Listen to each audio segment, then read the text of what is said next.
Warning, the following content isn't intended for ears under the age of 18. If you've got any kids nearby and you're on speaker, get rid of them. That being said, we are a small group of individuals who well believe and understand that our opinions aren't facts. However, some of our attitudes may make you believe otherwise. What is up, everyone? My name is Jordan.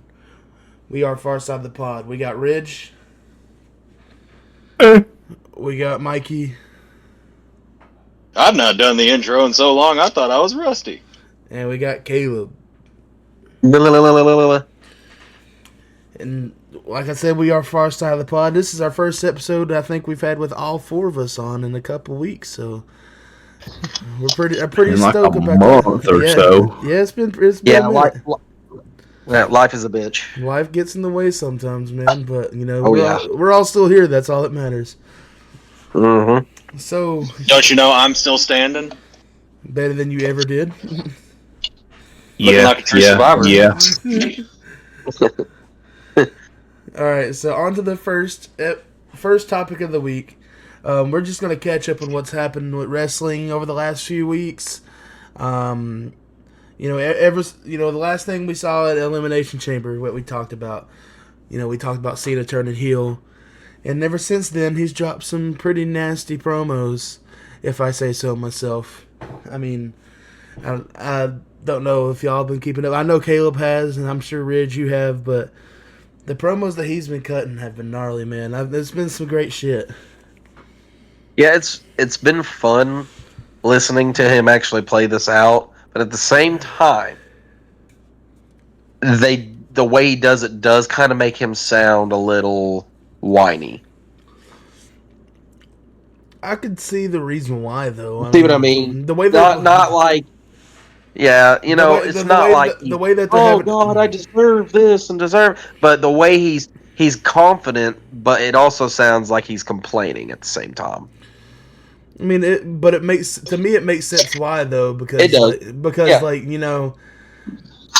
People have been people booing him since the beginning just because it was kind of like the whole Roman Reigns syndrome. You know how when Roman Reigns was the big dog and they were trying to push for him to be the face of the company and everybody booed him and didn't like him, but whenever he came back as a heel and turned into a character that people liked, everybody was like, oh, okay, now we see the vision. But it's like, John Cena's been the same character for so long that people booed him, and John Cena just ate it because that was John Cena. That's what he does. He didn't care what anybody said, but now that he's in a vulnerable spot and he can use this part of a character to tell more of a story, to be like, look, ever since the beginning, y'all have been booing me. Y'all haven't given me the respect he deserves. Yeah, my bad. You didn't give me the respect I deserve, and now I'm coming for it. And whether you like it or not, I'm gonna retire with the shit. And honestly, when he said that, it got me excited. Yeah, because there's a good chance that we're going to see that spinner built again. Yeah, I think so too. And here's the thing, that promo he cut recently about saying how the people hated the spinner belt. There were people that hated it, and I don't understand why. No. I thought the belt was fucking phenomenal, and for anyone to boo that belt, that's the most coveted belt today. That's probably the prettiest belt in wrestling history. It's so blinged out. It's just, It shows like, I am champion, It's like, the diamonds, like, when you watch the old videos of Cena bringing it out, especially at, like my favorite entrance, one of my favorite John Cena entrances of all time is from ECW One Last Stand, when he faced RVD for the belt. And he, walked through the crowd while everybody was flipping him off, and all he did was just hold it up in the air. And the lights was shimmering off the diamonds and blinging and shit. And that was my favorite moment with that belt. But but Cena, the whole thing with Cody and Cena, and the way how Cena will be cutting the mad promo and he'll say all this shit until Cody comes out and not say a thing after Cody comes out, and I think he's playing that way where he's like, I don't have nothing to say to you, or I'm not gonna say all this shit to you. I'm just gonna wait till WrestleMania and give it all to you, or do it all to you instead of just say it. Like. Something That's like what it's starting to seem like. I think. Yeah, I think that. I feel like the direction they're pushing. I mean, this is my opinion, but I think it's at this point a lot of people are going to accept this as fact that John Cena is walking out of WrestleMania as the next champion. Yeah, I agree. I 100% and honestly, I think the reason they picked him is because they weren't sure who they wanted, who could take Cody out of that, right, being the champion. And I think they struggled, and then when John Cena had showed the urge to come back, like, hey, honestly, John Cena being the one to go over Cody after putting people over for 10 years straight, yeah, there's a story there. It just is. They had. I mean, even The Rock said that he wanted the WrestleMania moment with Roman Reigns, but he knew what was best for business and went with Cody Rhodes finishing his story.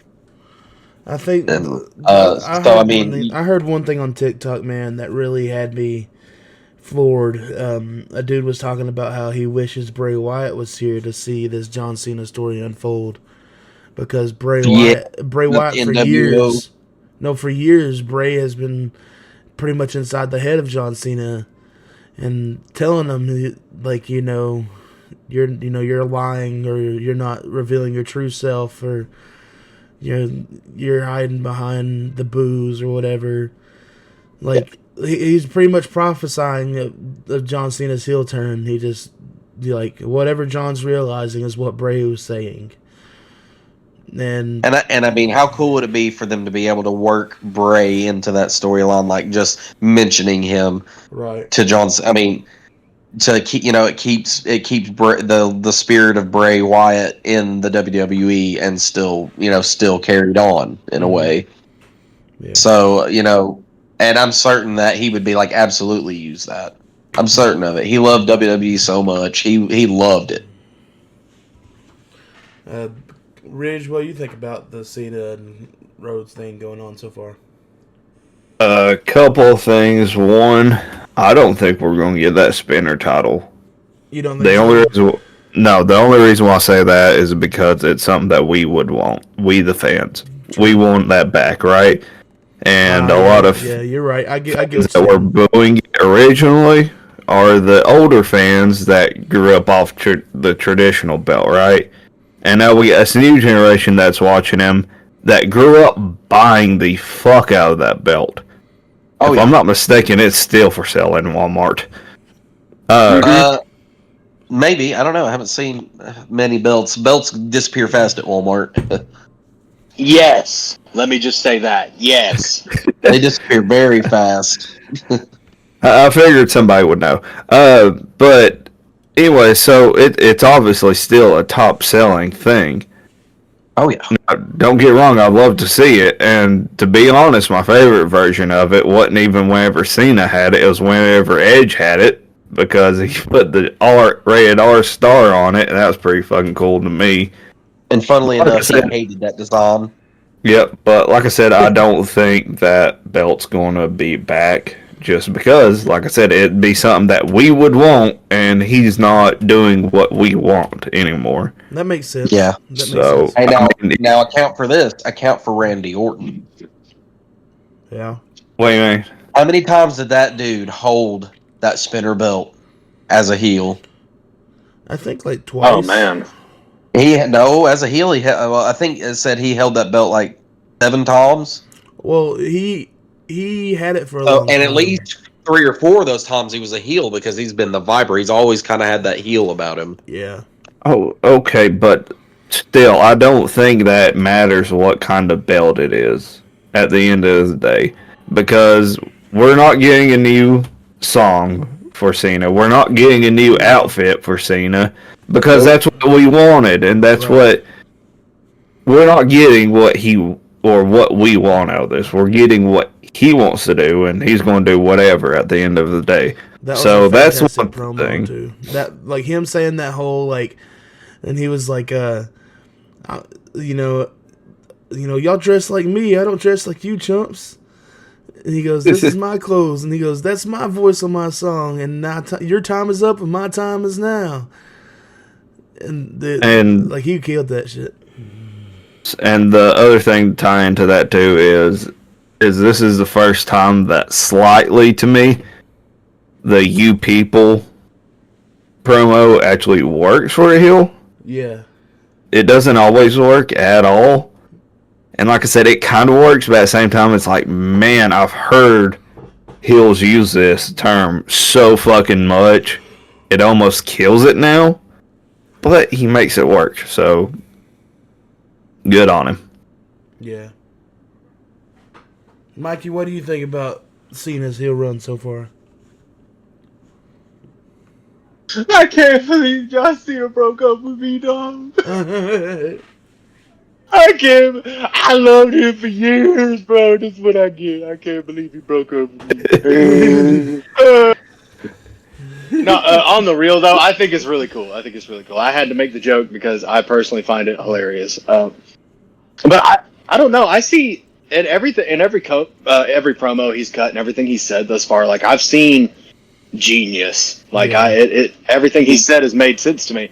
Like, the reason I think the you people shtick thing works this go around is because in a lot of different promos cut by heels, they'll say that phrase, "you people," and sometimes you'll be like, dude, which you people? Because nobody likes you. When John Cena said "you people," everyone, I feel like, at least I immediately knew who he was talking about. He wasn't talking about some faceless crowd. He was talking about the people who have loved him and the people who have hated him from the start. Right. And I know that's pretty much probably the same thing that, other superstars have intended with their own promos cut that way. But maybe it was that everyone knows John Cena is well beloved. John Cena knows he's well beloved. So when he cuts something along those lines and says those words, it's not just an attack against the people who naysay him. It's a straightforward attack against all the people who have loved him thus far. And he says it exactly like you said. You're the ones wearing my gear. That's my voice on my song. Right. You don't love me. He's. Oh, it's such a master class in breaking of the heart, I guess, is what I'm trying to get at. Right. Like, that's some. I don't know. I know what I'm trying to say. I just don't know how to say it. But thus far, I like it. I get you. All right, so keeping on the topic of wrestling, and there's not gonna be much to say about it because all we've really had from it is a couple promos and shit. But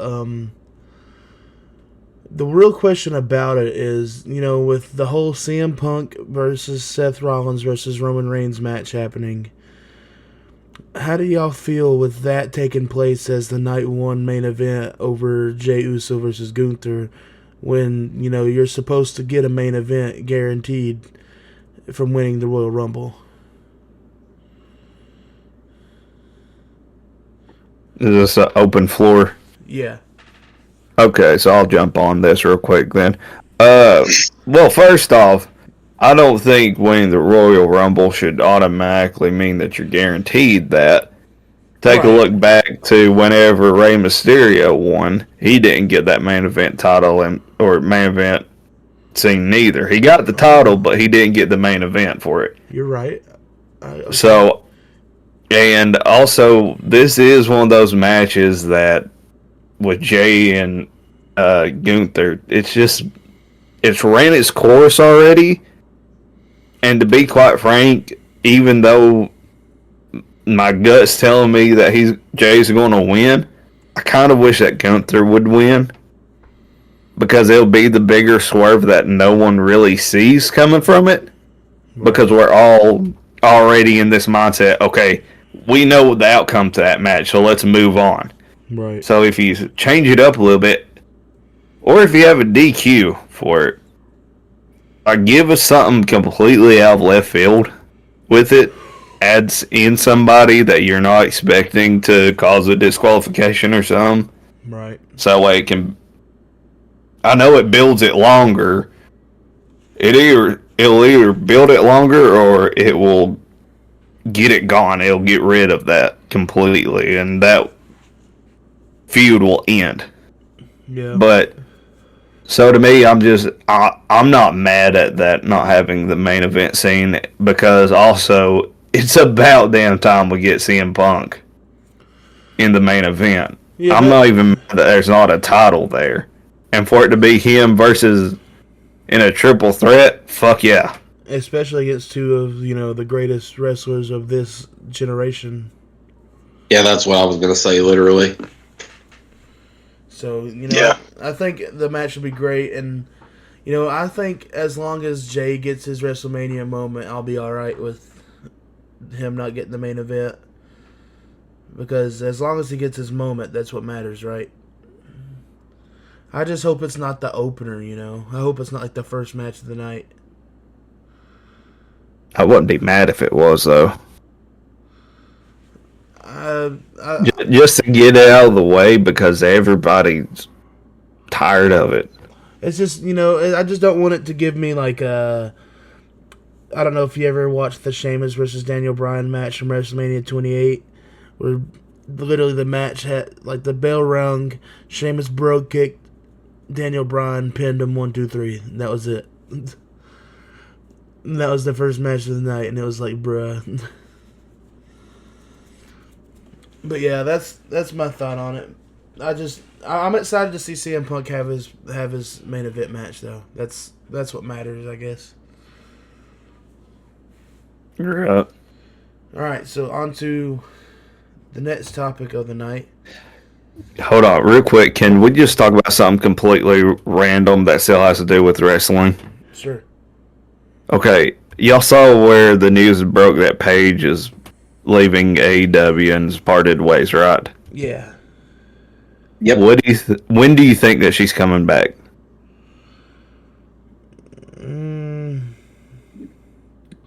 I'd say probably Rumble area. You think that's what she be does all the way decide to go Rumble? back to WWE. Yeah. Dude, Rumble's not for like another year. She's already parted ways with AEW. It could still be till then, though. I think SummerSlam. It could be. Because I would love to have a SummerSlam match of her versus Rhea Ripley. She's even talked about it, that she wants to face off against Rhea Ripley. Yeah. Old Goth versus New Goth is what she called it. What'd you say about it, Caleb? I'm trying to remember what I just said about it. I said that's if she decides she actually gets to go back to the WWE, if they have a space for her to come back. Well, I mean, I'd say so because it's somebody that's been with AEW and they are willing to sign people that are leaving AEW back to WWE. I could see. Yeah, I could see her working going to in NXT. NJPW. I could see her working in NXT. Yeah.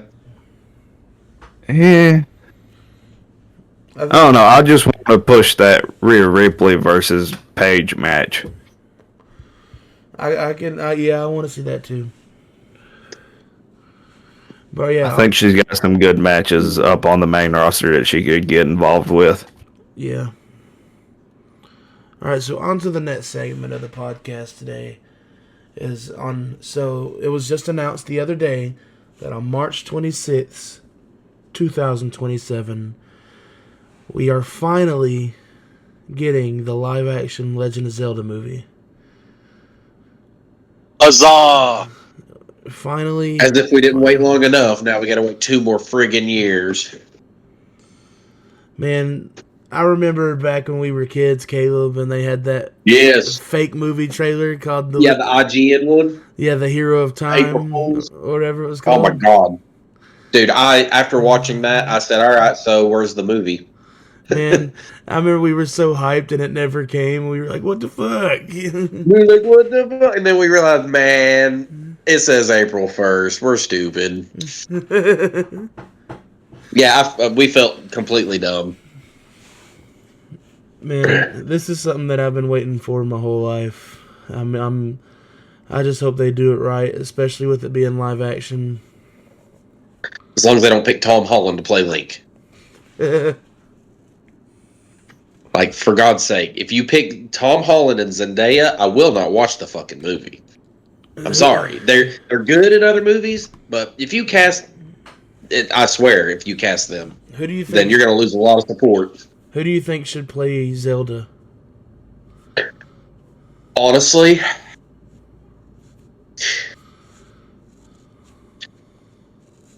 I could see, let me think. I got to think of this person's name. Ask someone else real quick. Let me see if I can find them. So my, I think the best person, because the person that I think about when you really try to think about what Zelda looks like and what Zelda should look like, there's only two people, but one person's already a character in the universe. Yeah. And that's first person I think about is Anya Taylor-Joy, but she's already, the voice of Peach. So I don't see why she would be, I mean, I could see her doing it, but I don't want to know like crossing over, But one person I think about is Hunter Schafer. Yeah, I've seen that, and I get it, but I'm worried that would cause a lot of controversy. I think. Yeah. Too much for that movie to survive. I think. Yeah, I get that. That's the problem. Not going against anything. Just saying. I just feel like there's so much controversy there with that I don't know if that would be the greatest decision. But Hunter Schafer does have the look. Yeah. What do y'all think, Mike? With Zelda being a Nintendo IP, I could, or The Legend of Zelda being a Nintendo IP, I can definitely see any corporation of any kind of weight or influence wanting to avoid controversy, if at all possible, in any regard whatsoever. Yeah. One of the people I was looking at here, her name is Elle Fanning. Yeah, I could see Elle that. Fanning, McKenna Grace. She's very young though. McKenna Grace is so, but I mean, a lot of them do have that look that they could pull it off. It's really more about who is going to hold themselves to that high of a standard to portray her the right way. Because if you're going to play this character, you've got to play her right. Right. And it's a lot to ask, because, I mean, this is something people wanted for a long time. If it bombs, it's going to go bad, Ridge, what do you think? Well, I mean, did anyone see Chris Pratt as the voice of Mario originally? Because I know I didn't. I didn't. I didn't know what to think, but when I heard his do the whoop, I said, okay, you know what? I'm going to give the guy a chance. That didn't sound too bad. And you heard it here first, folks. Ridge is predicting Chris Pratt will play Link. No, I'm not suggesting that by no means. Now, what I am... Michael Cera has to play Beetle. Now, what I am saying, though, is... I'm throwing this out as an opinion. I think that it should have been an animated film instead of a live action. I understand that. Yeah. Because I think it would have been a lot easier to work with as an animated instead of live action. I don't know, prove me wrong. I mean... I gotta agree with you. Because if you do and take it, this is from somebody that's only played like one game of it, and in the one game I mainly fished in it, so just hear me out. I don't remember, it was on the Wii. It was like the first one that came out on the Wii. Twilight Princess, probably. I have no clue. But to me, if you're doing this live action, is it going to kind of feel like Lord of the Rings? No. No, I don't think it needs to feel that way. It's different. It's a lot. If you need to go and actually play all the games from beginning up to First really off, I get still an idea. haven't played Red Dead 2 all the way through, so for me to try to play Zelda all the way through, that's going to be a problem. Zelda. Look, the thing about the older Zelda games is almost every single one of them is worth playing all the way through. There's only a couple of Zelda games as a absolute Zelda fanatic that I detest, but almost 98% of anything that comes out with Zelda's name on it is a very good game. And that's what I've heard about Red Dead 2, and I still haven't finished that game. I heard that same thing with Red Dead. I didn't even get through the first mission. I was like, this is taking too long. Side piece of all this, though, and to bring it back, to me, this seems like it should have been and should be an animated movie instead of live action. I can agree with that. I've heard some people say that same thing, and I understand where people are going with that. I get it. But I am interested to see how they pull this off as a live action, because the thing about, one of the big things is with Link, he doesn't really speak. Yeah. So that's just doing that in the role. He's whoever plays Link is going to have to use their face to show what their intentions are a lot of the time. Unless they have him talk. Unless they have him talk, but the thing is, if they're going to have him talk, they're going to. I don't know what they're going to do. I hope that they don't drop the ball. That's all I got to say. I hope they don't drop the ball. Anybody else got anything to say on that? No, other than let's finally go. All right, so next on the list, we got another classic being done live action again. We're getting a new live action Scooby-Doo series from Netflix, and from what I hear, it is being done by one of the screenwriters or creators or whatever for Riverdale. So what's your guys' thoughts on this? To me, it's a wait and see thing. It's a wait and see thing for me. I've never watched Riverdale. I hear it's great. I just hope that they do the characters right. Yeah. Even in live action form, because the last thing that we got that was Scooby-Doo. Got Scooby-Dooed. Yeah. And got good. Scooby screwed. No, they got Doobie screwed. Scooby screwed. Doobie screwed. Yeah. So I hope. I mean, I'm the resident Riverdale fan here, and I really, really think that it has the possibility of being good. I'm not expecting it to be great, because I think the only great live action Scooby-Doo thing they could do is do like a reboot with the original cast. But I think that it has a chance, as long as it's done. So why didn't HBO Max is what I like calling them, just either by HBO or HBO Max. Why didn't HBO pick this up as a TV series? Because you know that if HBO would have done a live action Scooby-Doo series, they probably could have made it fucking fantastic move with it. Yeah. I guess they just tried to be diverse with that goofy ass show. Oh, you talking about that one show that we shall never speak of? Yeah. Yeah, that show is a dumpster fire. I didn't even watch 10 minutes of it before I was like, this show is a dumpster fire. I still think my pitch is way better for animated Scooby-Doo that I have. Yeah. I'll share it with y'all one day, whenever I get it all the way. But I mean, I think HBO could have done it fantastic because they always do dramas and things very well. Right.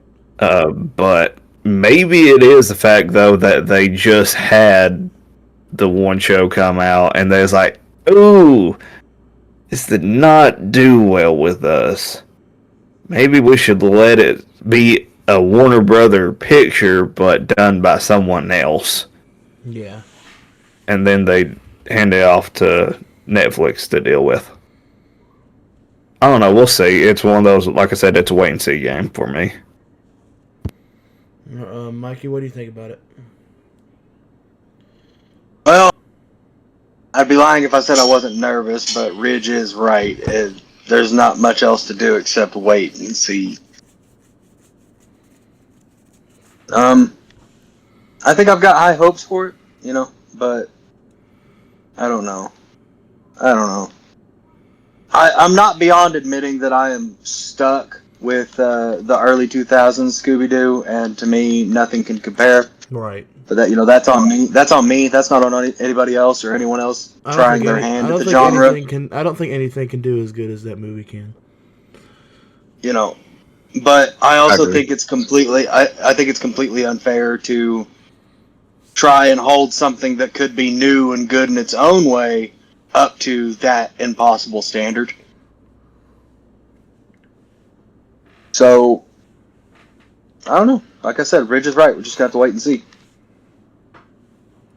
Caleb, did you say anything about it? I mean, from what we've heard, it's supposed to be some kind of like murder mystery style. Yeah. I think that's interesting. It doesn't exactly sound like Scooby-Doo, so there's that. But I'm willing to give it a chance because the only reason I'm willing to give it a chance is because Netflix's track record with making some of these newer stuff has been getting a little better.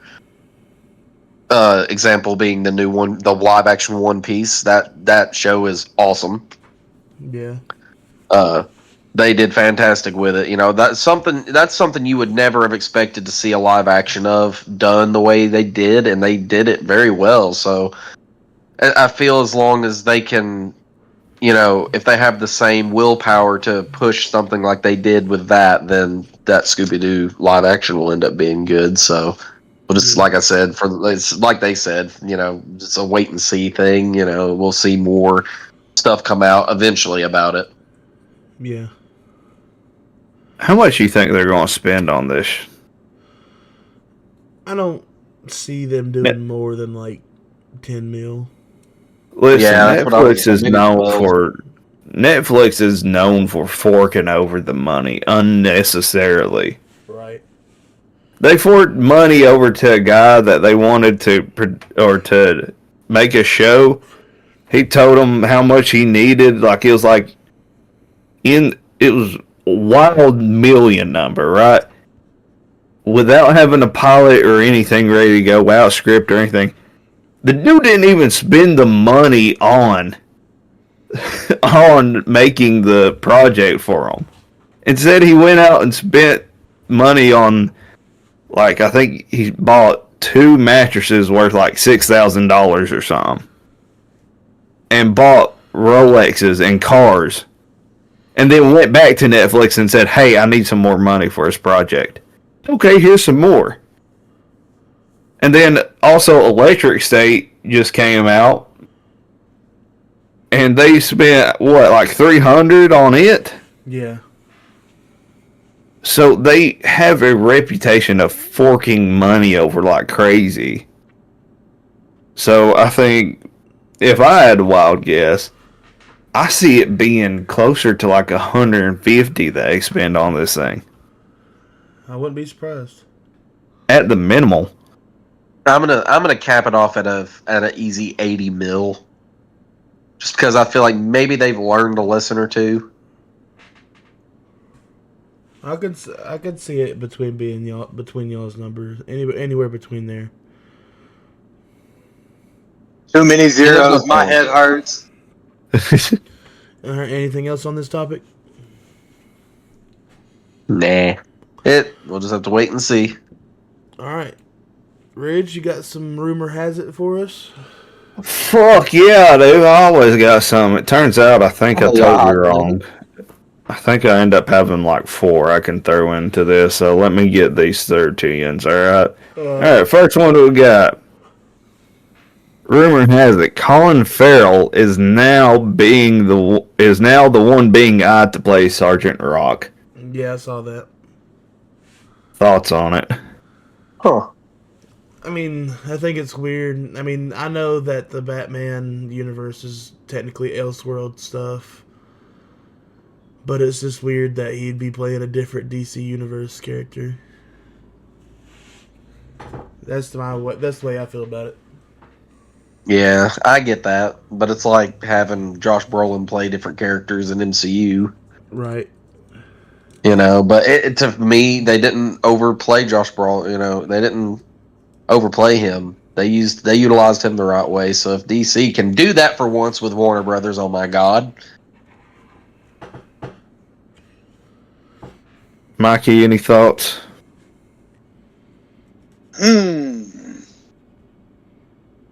I think it's interesting.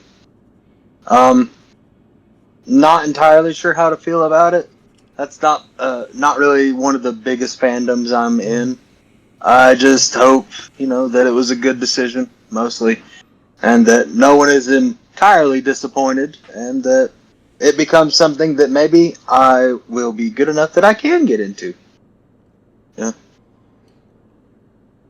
Right, it'll take time with some people because, DC hasn't had a good run in their past, but now they're on a better path. To me, I think it'd be a wild move. I think he could pull it off. Because he looks nothing like he does as the Penguin. Yeah. Completely opposite look. He would look more so like Colin Farrell.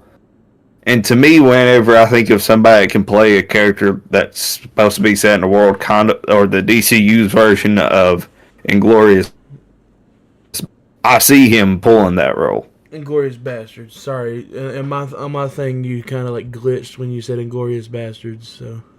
Yeah, it glitched on mine too. My bad. But yes, you are right, Slayer. That's what I said. And like I said, I think he has the face and can pull that off. Yeah, I could see that. All right.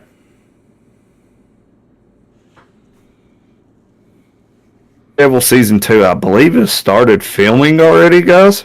What happened? If you haven't watched Daredevil season 2, yeah, it has. If y'all haven't watched this show, I highly recommend starting to watch it because it is incredible. Yeah, I watched the intro to this first episode, and I just haven't continued it yet. I was kind of waiting to binge watch it, but it looks like I might have to go in early. Dude, it's good. But anyways, so in season 2 of it, there's a rumor going around that Daredevil is pulling together a new Defenders team. Well, I've heard rumors of them wanting to somehow bring back more of the Marvel, like the Netflix Marvel characters like Jessica Jones and Luke Cage, and I know that the guy who played Iron Fist is like trying to saying that he wants to come back and saying just give him another chance. So this might be his chance right here. Right. I mean, if they do bring I think that for him, he needs to bulk up a little bit, and that if they're going to do this, then his fight scenes need to be the best fight scenes they've ever choreographed, because Iron Fist is literally like one of the baddest dudes on the planet. Like, he's crazy good combat skills. Yeah. So, and I just feel like if he bulks up a little bit, I've watched, a little bit of Iron Fist, and it's good. It's not horrendous, but it's not my favorite one they did. Right. Well, you gotta think it's under new people too now, so. Yeah. And this is coming from a guy who's look, I know it's not the most popular, but I'm a massive Arrow fan. I enjoy, I enjoyed a lot of those types of shows, and feel like he's a good fit. He's got the look for Iron Fist. He just needs to bulk up a little bit. Mikey? Very excited. See, the defender level heroes have always been some of my favorites. That just has. And I really liked the Luke Cage Netflix series. Just about all of them, the defender level heroes, Iron Fist, Luke Cage, Punisher, Jessica Jones, all of them, Daredevil, all of them, all of them have been hits for me. So I'm excited to see where this goes. Hell yeah. Alright, moving on to our third one here. So rumor has it Amy Pascal and David Heyman are being eyed to oversee the new 007 franchise. Thoughts? Amy Pascal, that sounds familiar. Amy Pascal is the one over Spider-Man. Or was the one with Sony over Spider-Man. Right. Yeah. The producer. They would be in the producing role. They would be, overseeing it, meaning they won't be the ones that are directing it, but they're the ones in charge of bringing in the new directors and all that kind of stuff. Yeah, that's a kind of I'd be afraid. I don't know how I feel about it. I mean, they did some good work on some of the Spider-Man stuff, but I don't know if I would trust her with 007. I guess it's kind of I have to wait and see type of thing. You're up. Anyone else? Man, I mean, I haven't watched 007 in a while, so.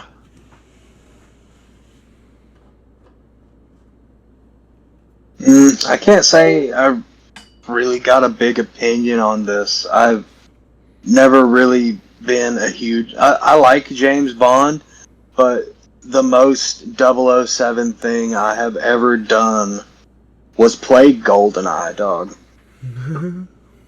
Yeah. Fair enough.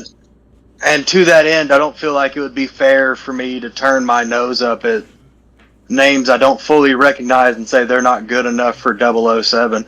Just when I am not really a turbo fan of the franchise in its entirety. I like it, but it's not the end all be all for me, is what I'm trying to get at.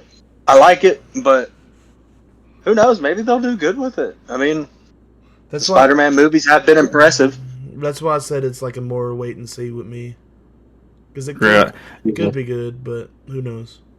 And also, to give you a little insight on David Heyman, he is the one over the Harry Potter franchise, the original movies. Oh, okay. I mean, maybe that gives a little hope. Yeah, I mean... Go ahead. I was going to say, now that you say that's what he did, then, I mean, there's a good possibility that it'll be good, so. Anything else? Nope.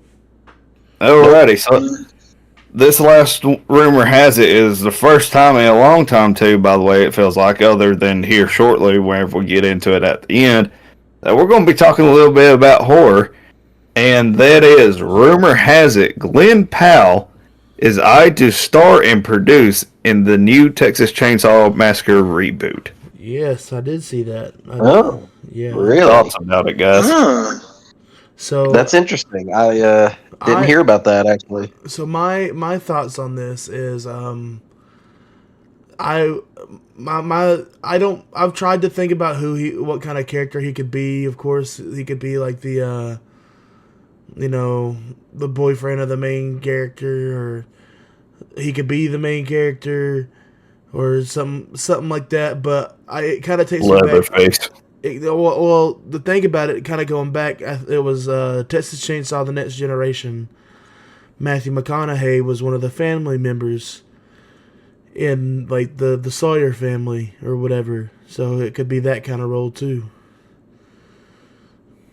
Like it was like he was just like crazy, but he looked like Matthew McConaughey. So he's actually Leatherface in this one. that'd be crazy. That'd be weird. I don't see him having that as that role. I imagine he's going to be like one of the main characters, like you'd said earlier. Yeah, like just like one of the main victims or whatever. Well, maybe not even like the main victim, but maybe like, if I had to wild guess, maybe like the sheriff in this one. I could see him having that role. Oh yeah, okay. Yeah, he could be like a younger sheriff because normally when we saw him in the past movies, he was like older. Yeah. Yeah, I could see that. What's the chances there of that just being like a sheriff's deputy type? It could be like the sheriff's deputy who doesn't know that the sheriff is like close knit with the family or whatever. Yeah, like sort of like not necessarily like full proby, but like a transfer or something, or not even a transfer. He was just newly got the deputy badge. He's very excited. He's like, "Yes, aha! This is what Ma wanted for me." And boy, it could end up being no idea what he's getting himself in. He could end up being like the hero of the movie that gets killed at the end of it or something like that. There, the roles are reversed, and he's actually the one that's really close to the family, and the sheriff don't know it. True, that too. There's a lot of possibilities they could do with it. And as somebody who's not like the biggest fan of the franchise, I'm excited about it. Because I really hated the last Texas Chainsaw movie that came out. Like I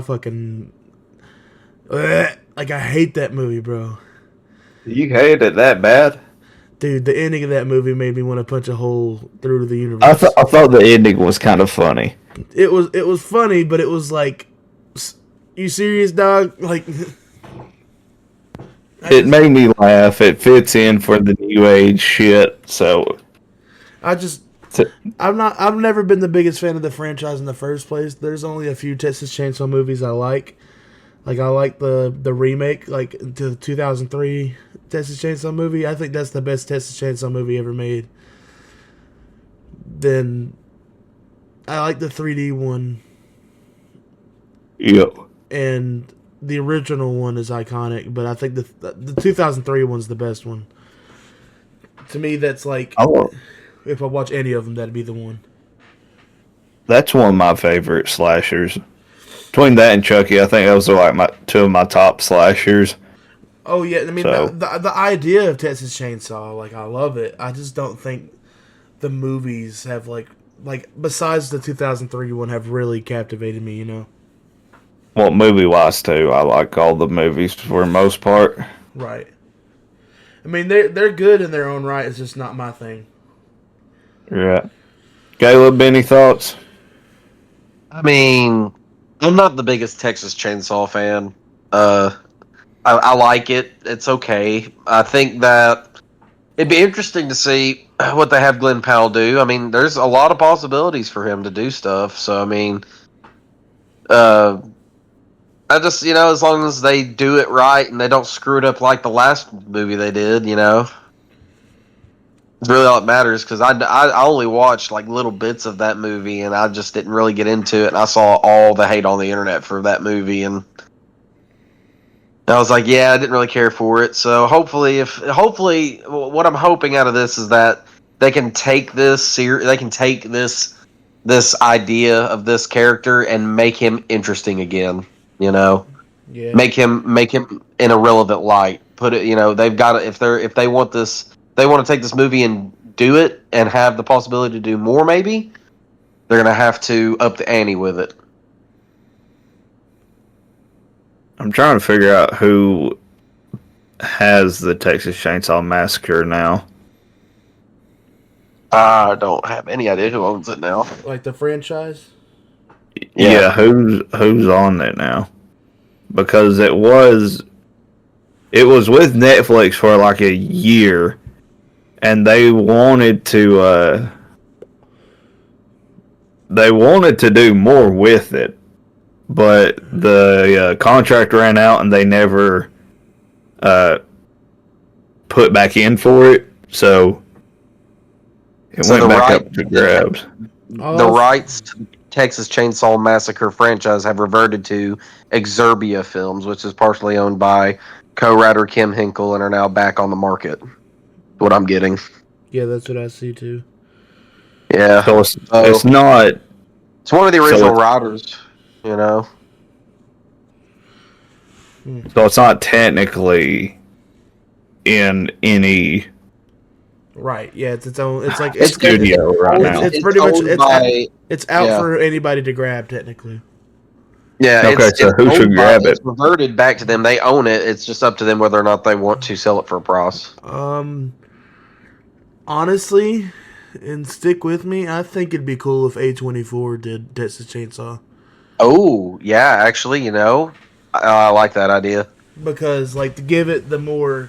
Because, you know, Texas Chainsaw's typically got some kind of humor to it, but give it more... Take it back to that grimy feel, but make it more, like, thriller-esque instead of just pure fucking nasty horror. Yeah.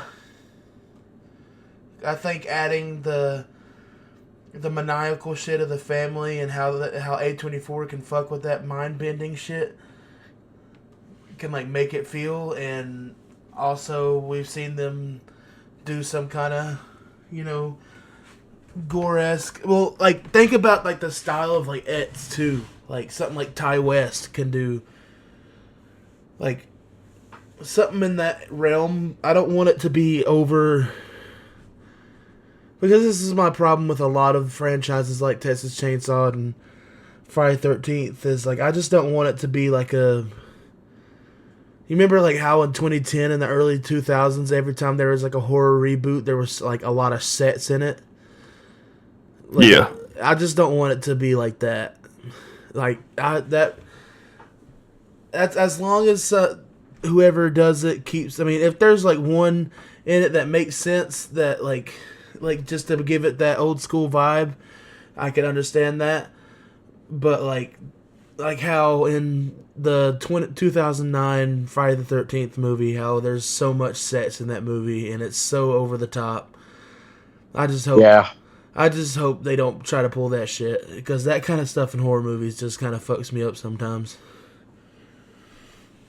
Like, if it, like I said, Friday the 13th would make more sense for kind of stuff like that, because that's the whole point of the franchise. Of, you know, people having sets and not paying attention. That, you know, it's the whole trope of don't have sets, don't do drugs, that type of shit.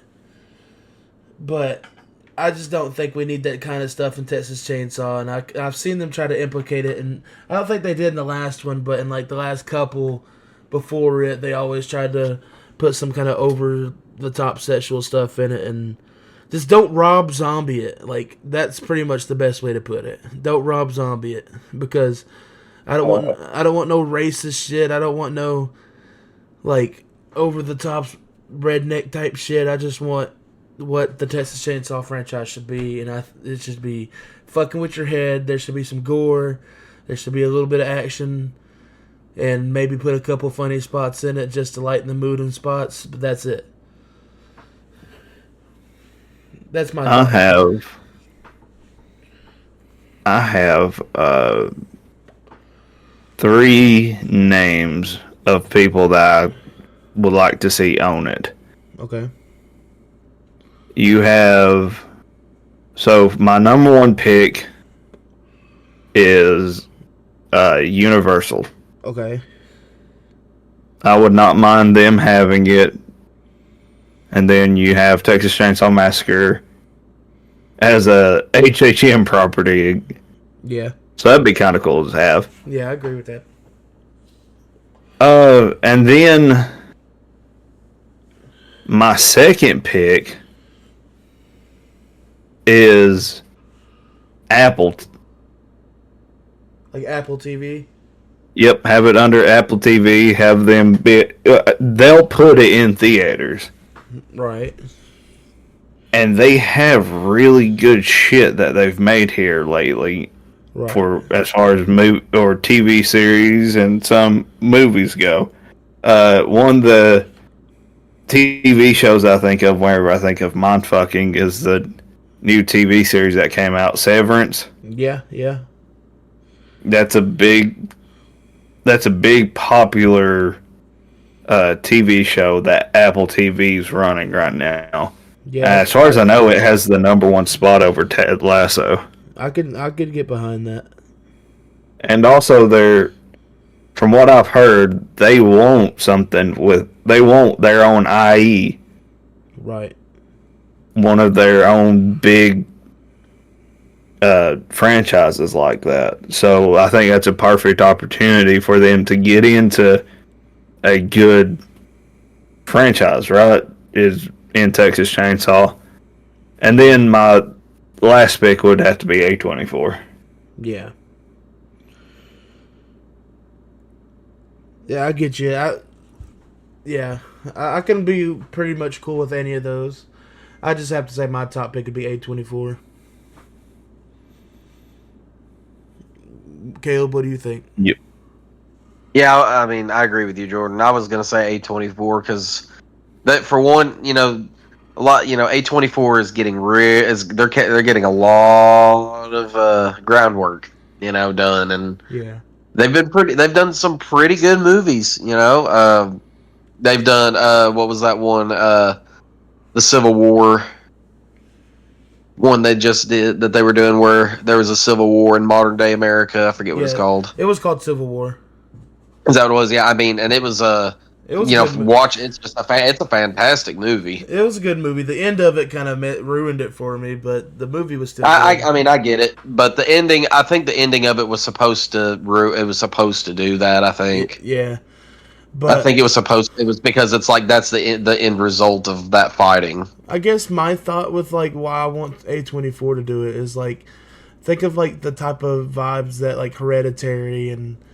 Oh yeah, give off and like that movie I watched one time. I've never watched it again since. Like I think them doing like some tones with that shit and like just imagine like it like pointing down a dark hallway and a character like staring looking down a dark hallway and next thing you know you just hear the chainsaw rev out of nowhere and big ass Leatherface running after him out of the dark.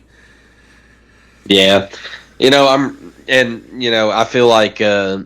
Who was another group I think that would be really good would be the people who did the Insidious series. Lionsgate. Yeah, it's at Lionsgate. I think so. I think they would do pretty good. I mean, yeah. I mean, if they're truly done with Saw, because it's back and forth on whether they actually are or not. Yeah, if they're truly done with Saw after this 11th movie comes out, then I would be okay with them picking up Chainsaw. Yeah, and I think that they could do it good. I feel like a real good idea would have Lionsgate and A24 collaborate together, because Lionsgate is very good at. They're very good at making you feel uneasy, and A24 is really good with messing with your mind, and you're like, they're really good at making you question how you think about stuff. Right. So imagine those two components coming together to make just the psychologically gory, horrifying film. Yeah. That would bring Texas Chainsaw to a new level, kind of deal. I think that would be actually a really good idea. You know what? I got one more suggestion for you guys, then we can move on. And hear me out. I think this would be, because, with how popular this guy's been getting, and, I've heard him brought up how he would like to do Friday the 13th. I mean, what if Damien Leone and his team did, like, Texas Chainsaw? Like the people, the Terrifier people. What movies? Oh, wait a minute. I know I've heard that name. What movies has he done again? The Terrifier people. Oh, okay, yeah. Okay, sorry. I'm drawing. It's a long day. Yeah. I agree that would be a really good idea too, because I mean, we've seen what the Terrifiers movie is. Right. There's nobody. I don't honestly think there's many horror movies that do gore quite like how they do it. Yeah. I mean, on the level I know that it's they do with the storytelling. I know it's a far-fetched one, but I think it's a off-the-wall idea. That I don't think it's that far-fetched now, considering how big that Screamboat and those producers have grown since doing the first Terrifier. I mean, if you look, you saw the budget. How their budget was increasing with each movie. This third one was their biggest budget. They were like, "Wow, we'll be surprised. We'd be glad to make this money back," and they made that money back 100 times over. Right. I mean, that movie blew the box office wide open. That was a good movie, and I personally think that I don't think it's that far-fetched to think that they wouldn't come to him and say, "Hey, would you like to collaborate with us on this movie?" And he would probably be for it. I think. Right. I feel like he'd be the kind of guy that would be like, "Yeah, it's a slasher film. That's what I do." I feel like but then where do you put David Howard Thornton in it? That's if they want David Howard Thornton. I mean, he could be a funny side character. Chop Top. Oh, okay. I mean, it's the character that what's that guy's name? Bill Moseley played in the second Texas Chainsaw movie.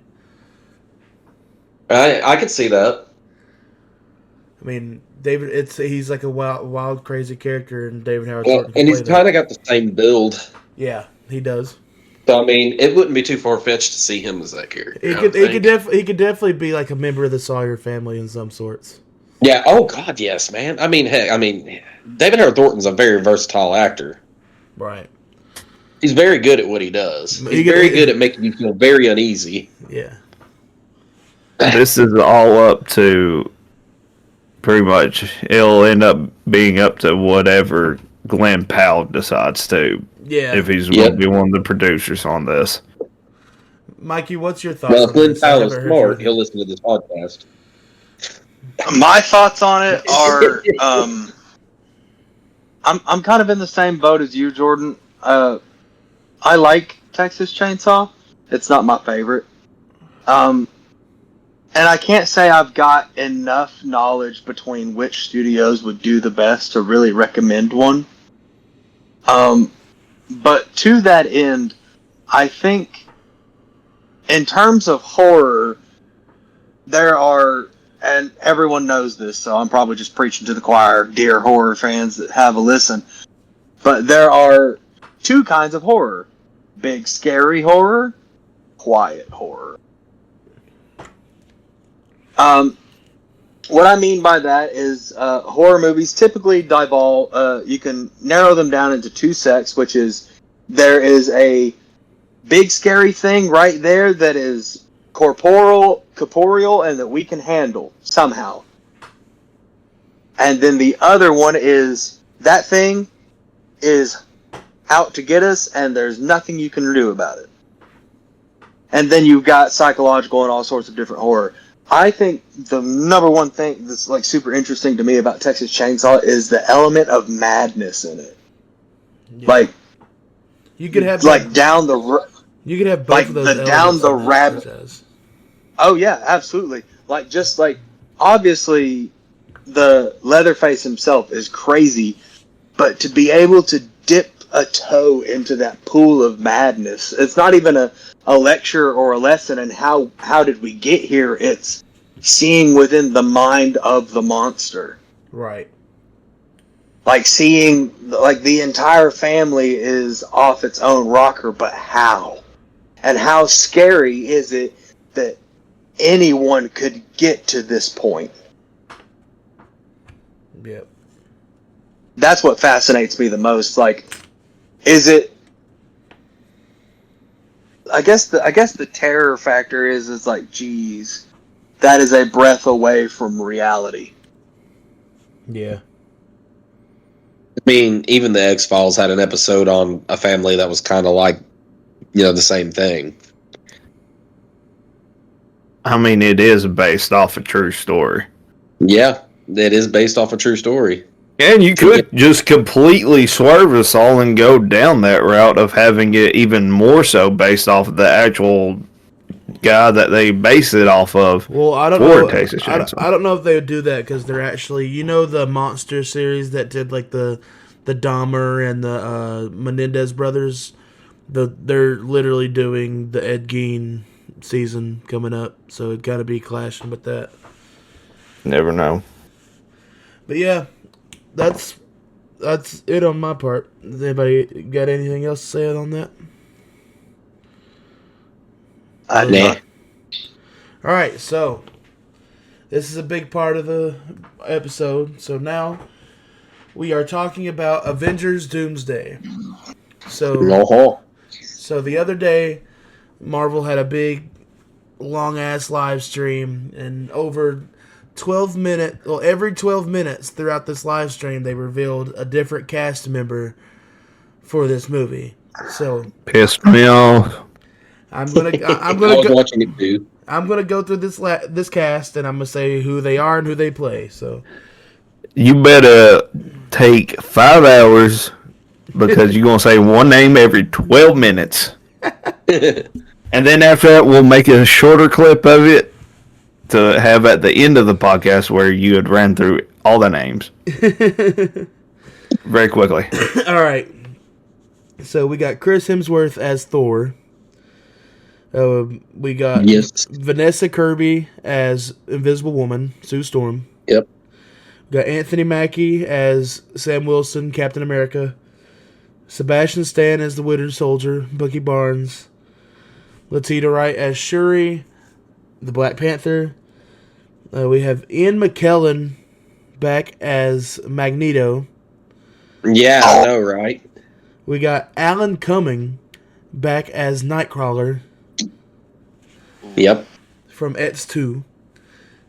Yep. Rebecca Romijn from Mystique, or as Mystique, the original Mystique. Yeah, I'm excited about that one too. James Marsden as Cyclops. Channing Tatum is back as Gambit.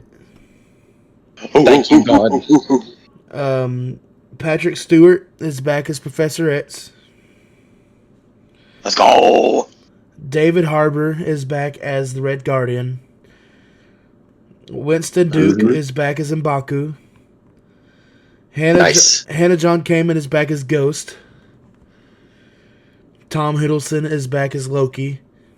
That was the one I was super excited for. Paul Rudd is back as Ant-Man. Yep. Wyatt Russell is back as John Walker, a.k.a. U.S. Agent. Tenoch Huerta is back as Namor. Ebon Moss-Bachrach is back as The Thing. Simu Liu is back as Shang-Chi. Florence Pugh as Yelena Belova. Kelsey Grammer is back as Beast. Yes. Louis Pullman as Sentry. Ooh. Danny Ramirez as the Falcon. Joseph Quinn as the Human Torch. Pedro Pascal as Mr. Fantastic. And Robert Downey Jr. as Dr. Doom. So that is the official cast as of right now. So my question for you boys is, there's rumors saying that there's going to be people in this movie that are too big to be announced at the moment, even though I think it's crazy because we just announced the 2000s X-Men. But, yeah, I know, right? But who do you think that is going to be in this movie that they have not announced yet? Ridge, starting with you.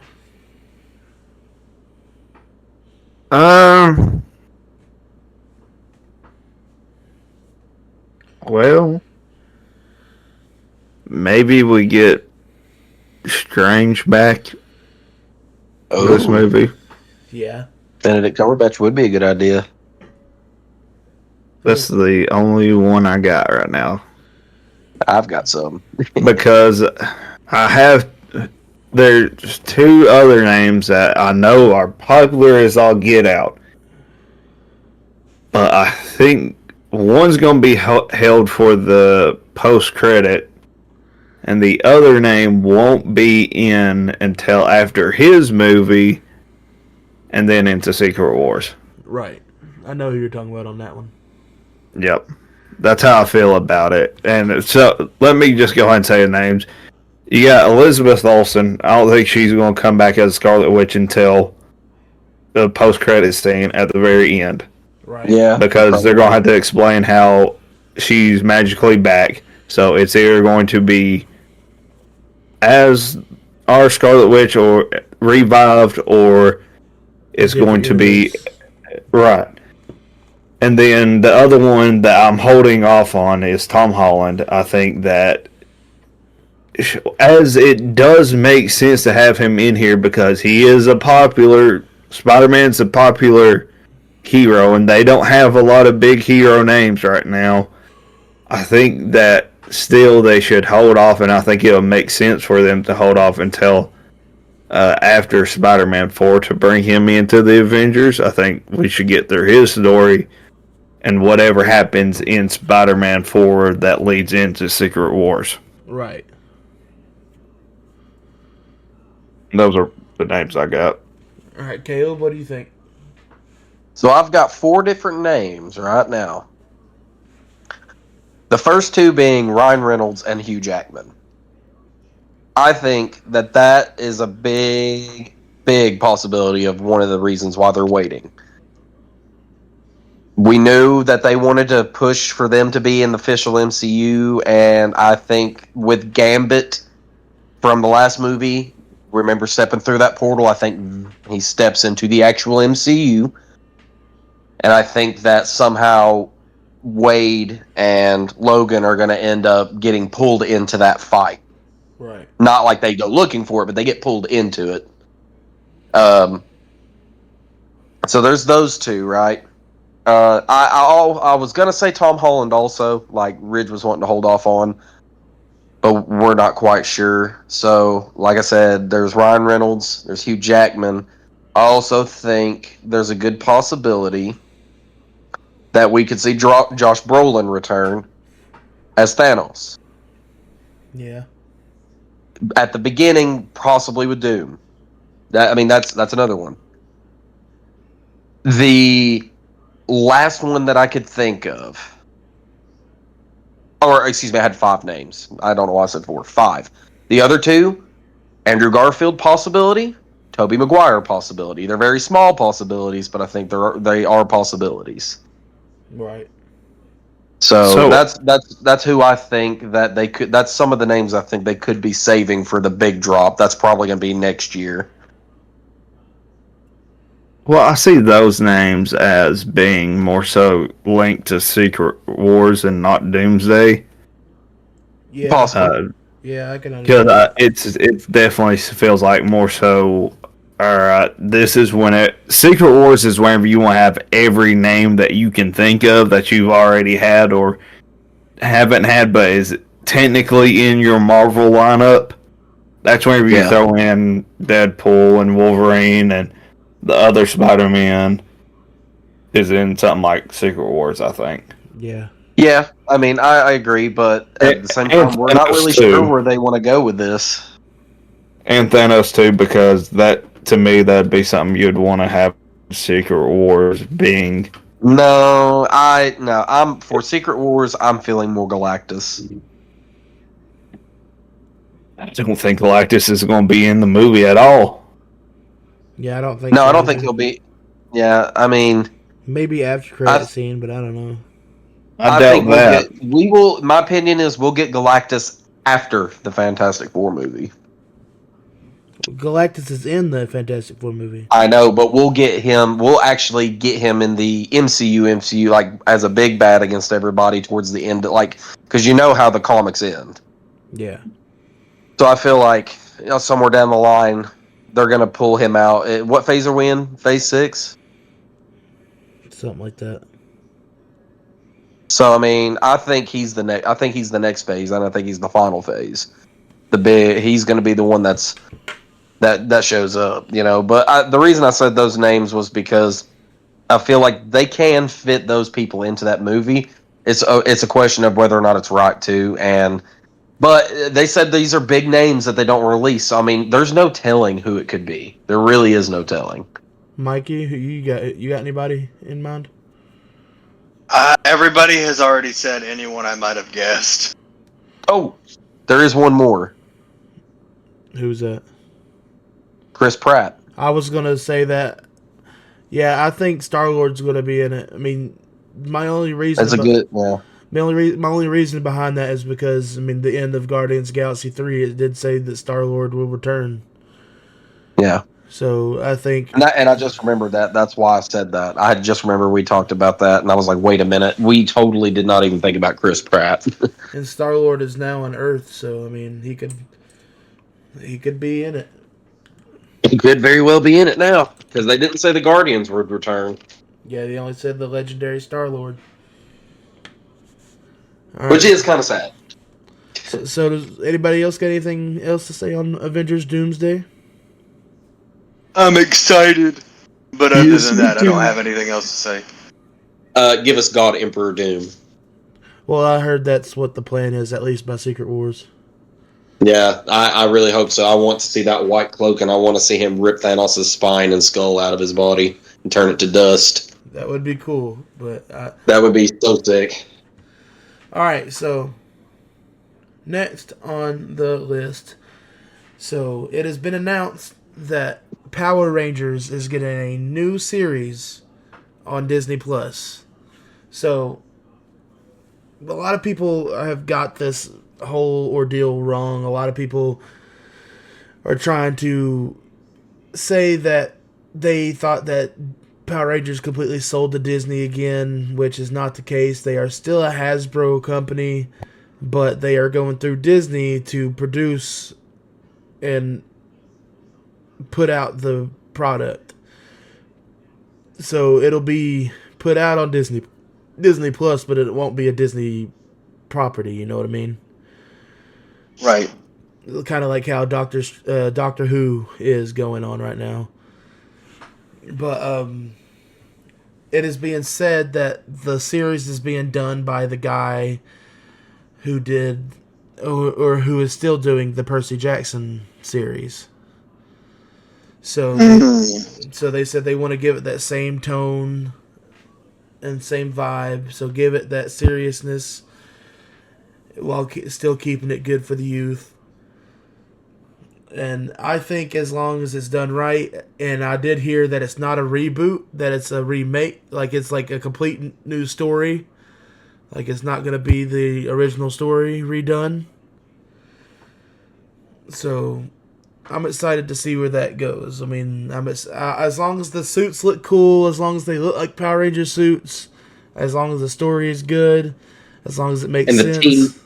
The team has to have really good chemistry together too. Yeah, and that's a big part of it. As long as the morphs look cool, as long as the Zords look cool, as long as the action looks cool, and the story holds up, all is well. Just please don't fuck it up, for the love of God. Please. That last movie was good. We don't need to feel like we're watching Jungle Fury.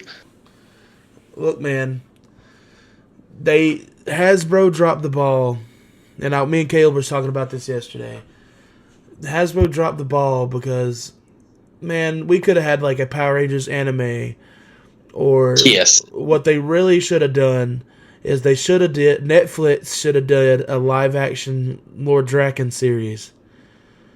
Oh man. And yeah, that's right. I forgot we talked about that. And like Jason David Frank used to say, is they could have literally brought anybody from the past back into it and make it a whole thing. And he would have said it would have been the highest grossing Power Rangers thing that ever would have came out, which he was right. It would have been, because it would have been dark. It would have been darker. It would have been grittier, but it would have had all of your favorites in it, plus newer people. And, it would have been just out of this world. So, even if they wanted to reboot it and bring it back to that'd be cool. But, it's kind of hard to do without the Draken, the face of Draken, Yeah. Yeah. What do you guys think of Power Rangers Ridge. What do you think of it? Can I be the Debbie Downer on it Go ahead. and probably get I don't know shit why you're on by asking. y'all? Well, sometimes you gotta ask before you just throw this out.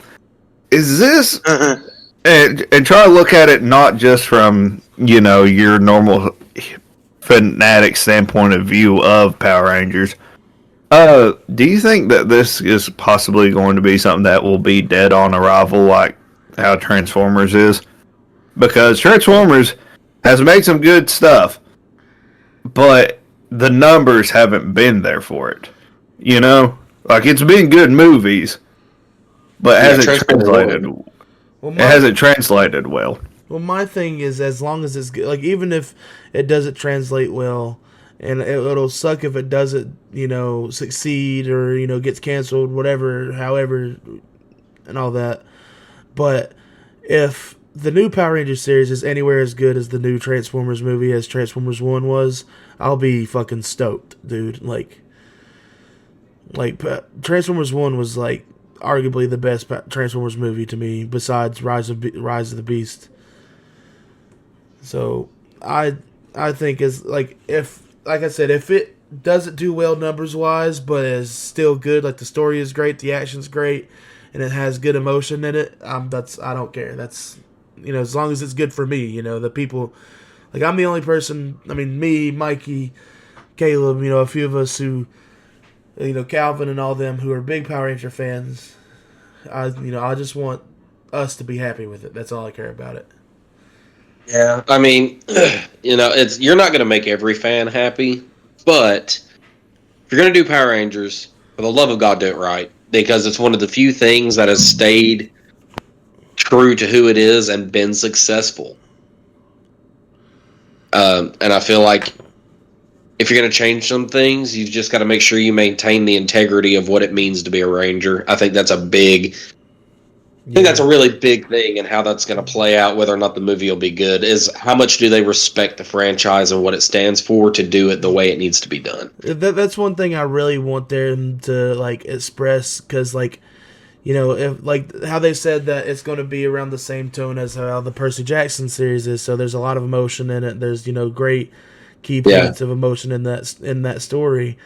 So I really want them, like you said, to build the connection between the 5 or 6 or however many they put on the team, and show have them show moments to where they really have to depend on each other to survive in a fight or whatever. Have those really emotional scenes throughout it, to where where it could go down to somebody maybe having to sacrifice themselves, or make it look like they're going to have to sacrifice themselves, type shit. Just because that's the whole point of the Power Rangers. They're kids who were just living their normal lives, and they were somewhat friends until they were brought into this thing together, to where they literally have to depend on each other to defend the world, and they have to give up their childhoods to defend the world, so they can always be on alert and always be ready to fight whenever the fight was needed. And that's what a lot of people don't see in Power Rangers, because all they see is this campy kids show that's about fighting with people with cool suits. Power Rangers is a lot deeper than a lot of people realize. They just gotta look past the campiness. Yeah. Also, I mean, a real good thing that popped into my head while we were talking about that is, what if this isn't the kind of Power Ranger story we're expecting? What if this is an origin story of how the Power Rangers came to be in the first place? How the morphers were made, the creation of I feel like if this is an origins story, that could be something that would make sense with them changing things, because Power Rangers would evolve over time to what they are now. I don't know if I'd want that, because that'd have to be some prehistoric alien shit. Because how cool that would be! Oh my god, prehistoric alien race on another planet creating the very first Power Rangers. I mean, we kind of got an alien Power Rangers, and they didn't do that great.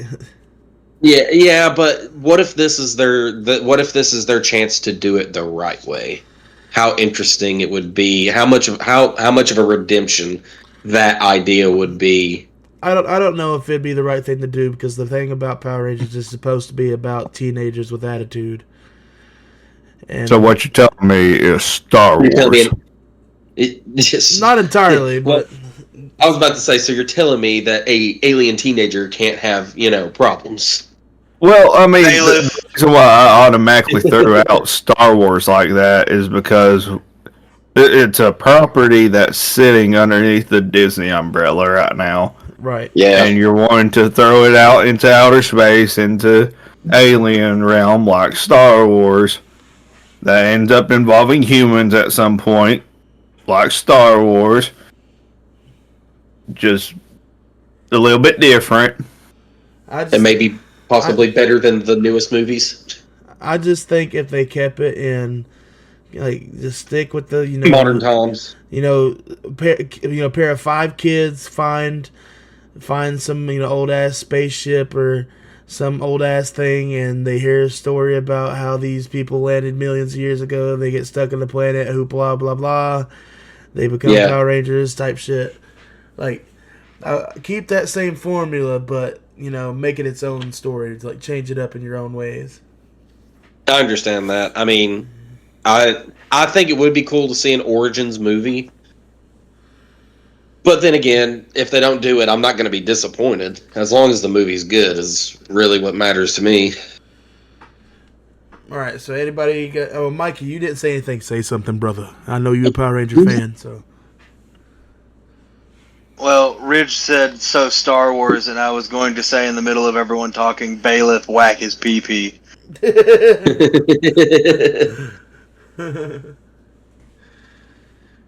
Is that all you have to say? Why, because it's Space Force? That's not all I have to say. I find myself, when it comes to things I like and the word new, I find myself being very anxious with. Because I'm like, oh no, I like this thing. If this new thing sucks, I'm going to suck by association. Oh no, please. I have faith it's going to do well. It's hard for me to get over that anxiousness I feel. Because I am worried that, like, other Hasbro IPs like Transformers, it could very well just be dead on arrival. And that's not something I want at all. Because I love Power Rangers so much. But it's, my love and fanaticism aside, it's possible. I don't want that. And I'm not sure, really, in terms of, like, story, what I want to see. What I want to see is, like what you mentioned, an honor and showing of respect for what the show is meant to be this entire time. Once you get past the campiness, that this is really just a story about kids being given responsibilities that outweigh their age. Right. And, and the heartache and the sacrifice, and the troubles that come with such, with the responsibility of being a hero. But, I mean, other than that, I want it to do well. But I'd be lying if I said there's not a part of me that's a little concerned that it's entirely possible it might not. But I want it to. I think the last thing I really want to say about it is keep the suits as, like, actual, like, suits. Like, don't make it, like no disrespect to the 2017 Power Rangers, because I think it was good for what it was, and I thought the suits they're better than I remember them being when I first watched it. But you don't like the Iron Man suits? I think they're all right. Like, I like them better than I used to, for sure. But I think that's the cool thing about Power Rangers is, like, how authentic the suits look, especially when you're watching the series, when they just look like actual suits. But, like, you could go on the more route of, like, how the 90s movie, like, had it more armored, or, like, make it more fitting to them or whatever. That just, I'm a big sucker on the Mighty Morphin Power Rangers and their look because it looks like the epitome of Power Rangers to me. And it's just like the helmet that you could see, like clearly see, like the click button for it, or like the lock on it, or whatever. And I don't know, just seeing like an actual suit on somebody just makes me feel. Makes it feel more real versus some like CGI suit or something like that. But yeah, that's all I pretty much have to say on it. Anybody else? All right. So No. So this last part is pretty much just gonna be me and Caleb talking about our experience at HorrorHound last weekend. Caleb, I'll let you tell your side of the story first, man. All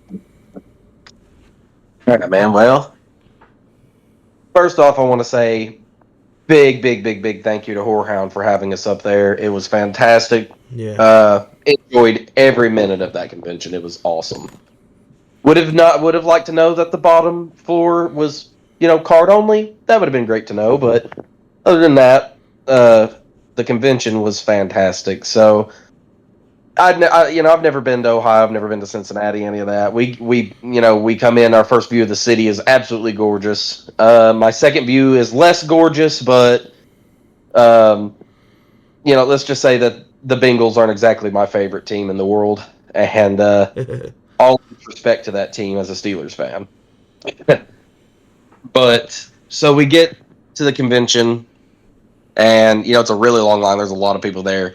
Everybody there was so nice. It was just a great vibe the whole time that we were in the line. We get through. We start to mingle around and walk around. There's a bunch of cosplayers there. They had the winners of the contest that they had there had these awesome handmade like crow outfits or like scarecrow outfits. Like they were crazy good, really well done. And we make our way. We see the lines, and I'd have to say Corey Taylor's line was probably the biggest line. Yeah. Is that right, Jordan? Either him or Henry Winkler. Yeah, Henry Winkler's I thought was like easily second biggest line in that entire place, which was shocking, but everybody likes the Water Boy, and I don't blame them. But standing in line to get my brother's belt autographed by the man, Kevin Nash, was an experience in of itself. Not to say that I was not shaking in absolute nervousness, because this guy, I used to love watching him. He was my favorite out of the NWO. I have one of the original vintage skull caps. That's for the NWO Wolfpack with his name. He was a really cool guy, really fun to talk to. He's a Vol fan, so that's another good thing we have in common. He was I hope the Vols do not. He played basketball for Tennessee. Yep, and it was such an honor to get to meet him. It was really fun. And then I think we went and stood in Spencer's line next, didn't we? Yeah. Yeah, we went and stood and to meet Spencer Charnas from Ice Nine Kills. One of the coolest moments of my life. The guy was super cool. We walked up. First thing he says is, "I love your shirts, guys." We're wearing, different Ice Nine shirts. And I said, "You know what I like?" And he said, "What's that?" I said, "Your ska music." And his face just lit up. I love that. He was like, "Oh, I love ska," His exact words were like, Caleb was like, he's like, "Man, I love I love the ska stuff." And he goes, "Man, that's my shit, man." His face lit up. He was like, "Ska, wow." I was like, "Yeah, man, that skateboard rock and roll is great." And it was a pleasure to meet him. It was awesome. Hopefully one of these days we'll get to actually interview him. His line was huge, so I mean, that's going to be a hard interview to lock down. I have a feeling, but maybe one of these days we'll get to interview him. He's a really cool guy, and I'd love to sit down and just talk about his music with him. But so we get through all those lines. We decide to go eat. We didn't exactly get to eat there, as I said before. That was a little upsetting. Those ramen noodles looked really good. But we left, to go get some food. Stopped off at Raising Cane's, a place that Jordan's never had before, and I'm going to let him tell you how he felt about this place. If you haven't had Raising Cane's, that shit's pretty good, dude. Like Ridge, I know you like Zaxby's, man, but Dude, Raising Cane's pretty good. Like, I might have to put it over Zaxby's. Because, I don't know. Just the toast alone. Yeah, the toast was nuts, bro. Man, their toast is off the chain. Their chicken's really good. Their fries, I mean, they're very quick, too. Now, like, I won't say there's, like, too big of a difference between them, but there's just things about Raising Cane's that had, like, the upper on it. The sauce, I thought, was better. Yeah. But, yeah, get back to the Now, I'll say this. convention. Yeah, I'll say this before we go back to the convention. If you haven't had Raising Cane's, I recommend that you try it in Biloxi Beach first. That is the best place I've ever had Raising Cane's. I've had Raising Cane's in Mississippi, I've had it in Florida, and now I've had it in Ohio. And Ohio's was really close. Florida's was pretty good, but Biloxi Beach is where it's at when you go to Raising Cane's, right there on the beach. Yeah. So back to the convention. We go back to the convention. We do a couple, we're walking around, and I mean, guys, this convention was insanely big. This convention was 2 floors. I mean, multiple rooms. They had a film festival going on there and at the Marriott across the street. Yeah. They had all kinds of really cool setups. They had a place there that did like a bunch of like prop effects, and I don't know if you posted that picture or not, Jordan, the one of the black market and then the half-burnt face. I haven't yet, no. Okay, like, whenever you... All right, so, guys, he'll post that later. Y'all need to check that out. Like, when you... The pictures don't even do it justice. Seeing that in person, like, it looked very real. But there was, we walked down the downstairs. It was kind of like a little place that had, like, VHS tapes everywhere. Of all, some merchant stands. Clownvis was down there, and Jordan.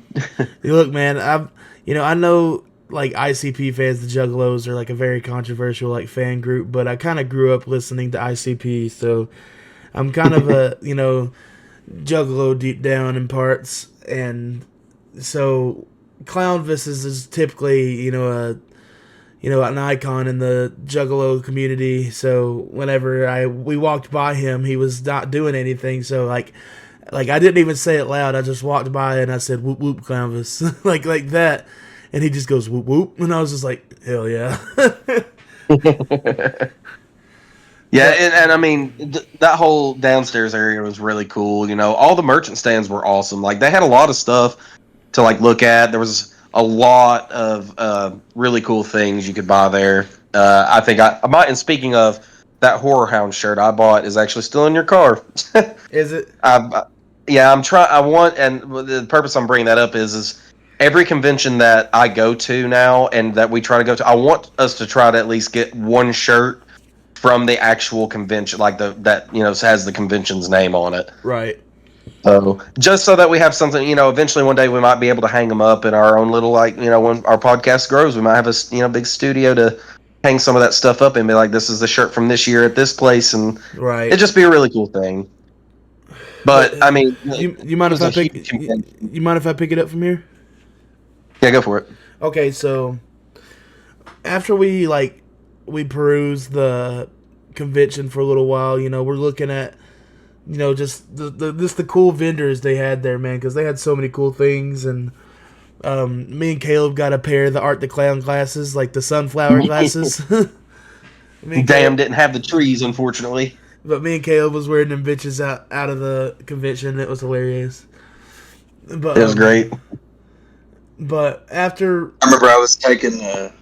I was just going to do a little tidbit. I'm sorry, Jordan. No, go ahead. I was driving Caleb and I to work the other day, and I'm focusing on the road, and I see movement to my right. Caleb's in the passenger seat. I'm not thinking too much about it. And I'm slowly turning my head. Like, he's slowly turning his head. Mind you, my eyes are on the road. I'm glancing at my side mirrors, not really paying too much attention to Caleb. And then, I just glance at my peripheral, and I'm like, huh? And I look, and he's just looking at me, smiling like a big idiot wearing the glasses. He's doing the art smile. I want, and I just look at him, and I'm like, Caleb. And he's like, what? I was like, they're cool. But after we leave the convention, that's when we went and got food. But it was around 4:00, and we had we had to check into our hotel, so we went and did that, and we chilled for like an hour or so before we had to head back to the convention center area.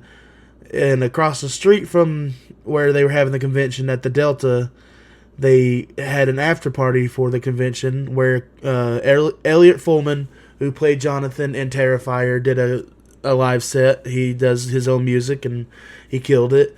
But the headline of the night was Corey Taylor did an acoustic set for the night. And let me tell you, that shit was awesome, bro. Like, Corey Taylor is awesome. Like, he sound like how you hear him anywhere, he sounds the exact same live. Oh yeah. And the craziest part about his performances, man. I mean, of course, he did Through the Glass by Stone Sour. He did SpongeBob. He did Snuff. He did Snuff. That was awesome. But the coolest thing that he did is, I don't know if y'all have ever heard Spit It Out by Slipknot, but Spit It Out is like a very fast, it's damn near like a fast rap metal song that all he's doing is rapping and screaming in. And he did an acoustic version of it, and even he was like, "All right, motherfuckers, this is gonna be weird as shit, but we're gonna do it." Yeah. And it was good. It was really cool to see that happen. And then for him to belt out, because like the whole time he was kind of softer, he wasn't really like he was just like saying it instead of like saying it like he does in the song. He was just like speaking it like we are now. Yeah. But like at the very end of it, like the last two bars of the song, he screamed it like he does in the actual song, and me and Caleb were like, yeah, we were, man, it was great. I was like, yes, I'm so glad he did that, because I didn't know if we were going to get to hear a little bit of that or not. But Ridge, the thing about this after party, bro, like, and I kept thinking about you. You can ask Caleb. I kept going, man, Ridge would have fucking killed for this, dude. So this is we're in like this little place that some like high schools would get for like a prom, right? Like a ballroom type thing, right? It's a ballroom, yeah. And there's bars all around while they're doing like carnival games in the back of the room. There's a stage up front where Corey Taylor's performing music, and there's fucking scare actors from the local haunt just walking around in costume, just fucking with people while Corey Taylor's performing. Yeah. That thing, like, it was crazy good. They're called the Dent Schoolhouse. I think that was the haunt. But like they had a girl dressed as like the girl, like the pale girl from like the houses October built, like walking around. She like walked up to me and started like messing with the very little hair that's on top of the mask, and I was like, "Man, you're so beautiful." And she just like kind of like knelt to me and walked away. But like they were like, people were in like full ass like clown costumes and shit like that, just fucking around with people walking around. And hell yeah, those monkeys on TikTok, the monkeys. The what? The monkeys on TikTok, they're like black with like a little bit of white on them, but they make that little noise. Yeah. Well, in the middle of Corey Taylor's set, somebody in the crowd went and he was like, what the fuck was that? And he does it like it sounded so perfect when he did it. Yeah, and it was did it perfectly. And his face, like he made a lot of weird faces during his performance, and when he did it, it just looked so goofy. Yeah, it was. Yeah. It was a treat watching him up there. But man, what the one real thing that happened at the party that really like stuck with me, man. So I don't know if you remember, Ridge, but when we went to CreepyCon in August, we kind of met a guy who was like filming his own content there. Yeah, and he went by the Horror Green Book. Yep. Well, when we were standing there waiting for Corey to come on, we saw him and we stopped him and he was like, "Yo, oh my god!" And like we got to talk to, like we stood and talked to him, and he had a group of friends that he was with, and he introduced us to them, and we were talking to them and all that. And the one real thing that got me was Green Book was really digging into like he was talking about us, like our content, talking about he was like actually talking about it, like talking about like how diverse we are, like how much different things we talk about, and he was just talking very highly of us, and it made me think like, man, like he actually watches our content. Yeah. Well, hell yeah! Shout out to him. Yeah. I mean, shout out to the Horror Green Book guy. I'll link his channel in the description, but like for sure, I agree. Big shout out to him. But it was just like seeing somebody that our first he was our first content creator we ran into and made friends with. Right. So it's like like just running into him, and like for him to say that about us being the first content creator we ever really introduced ourselves to, it means a lot. But the big thing that we took from the convention, man, is just how many friends we made, like how many connections that we got to make. And one big thing that I really got to tell you is so I got to speak to Michael LeVay, who is who's one of the producers for the Terrifier franchise. Like he did the Terrifier movies and Stream and Screamboat. Well, I was asking him, what's it take for people like us to get on like lists for like press releases or press screenings for movies, so we can go and watch these movies before they're released and like do reviews on them and shit like that, right? And he was pretty much like, well, for us it's not that hard. All you have to really do is ask, like pretty much just like DM us and all that. So he was like, yeah, just send us a DM. So I went to the restroom after meeting and talking to him, and I sent a DM to the Screamboat franchise on my personal Instagram.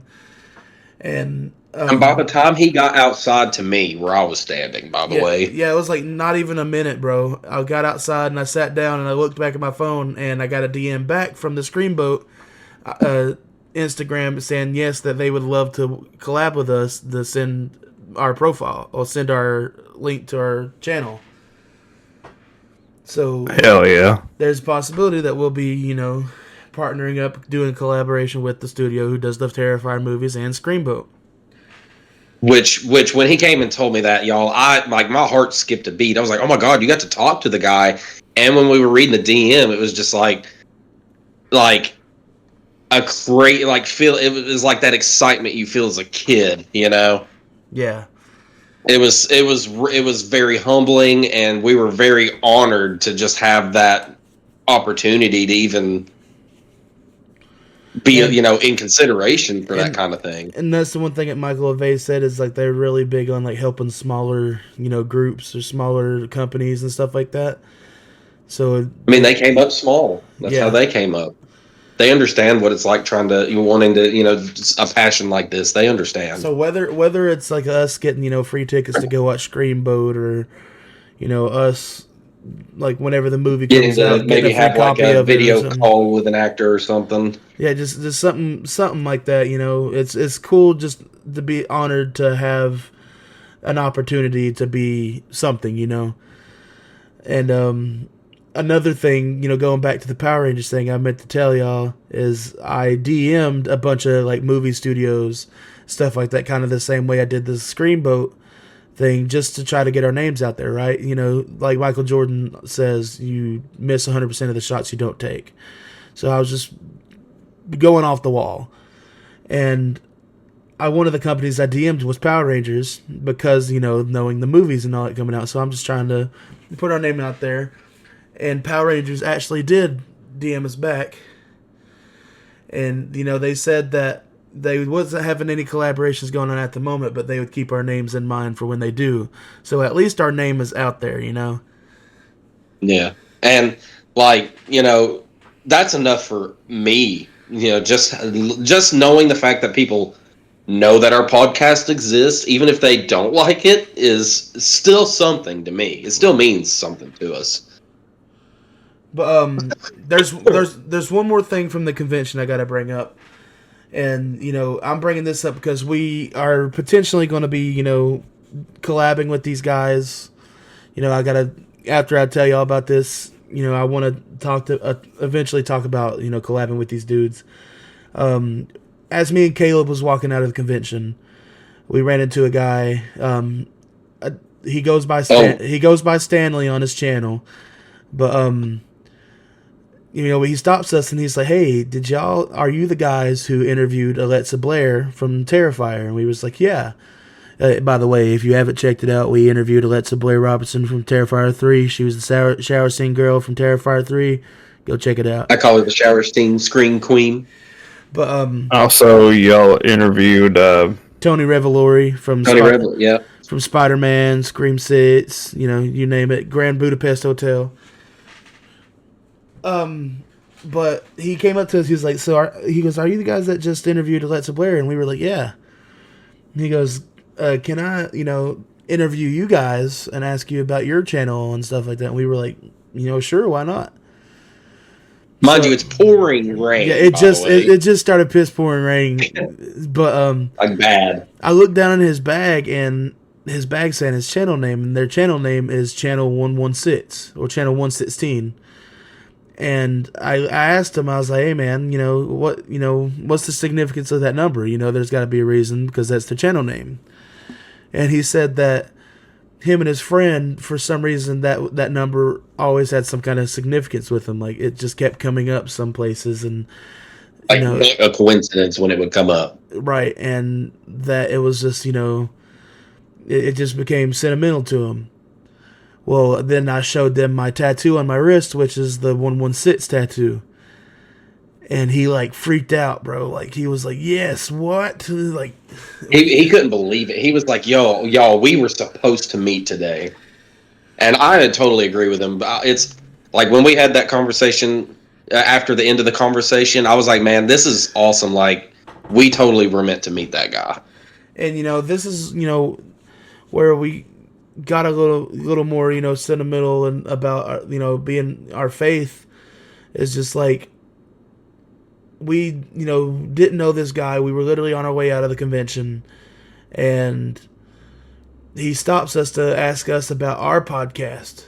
And, they've only been doing it a few months, and they're bigger than us, and they still wanted to ask us about it, And just the fact that we had some kind of connection with the number, that number means a lot to me, and for that to mean a lot to them, it was just so shocking that we met that way and in the same place and the same number. And every time we get invited to these conventions, I always say, it's got to be a sign from God that we're doing the right thing, because we're not huge, so getting invited to these really big conventions where these really big people are, it's big for us, and but that interaction with them proved to me that we're doing what we're supposed to do and we're on the right track.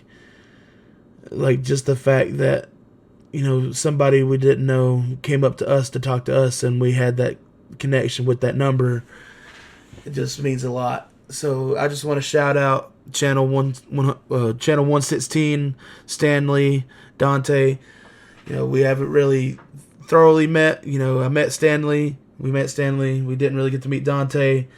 But, we're looking to hopefully have a connection and get together and do some collaboration, at some point. So big shout out to them. But that was pretty much what happened at the convention this weekend, guys.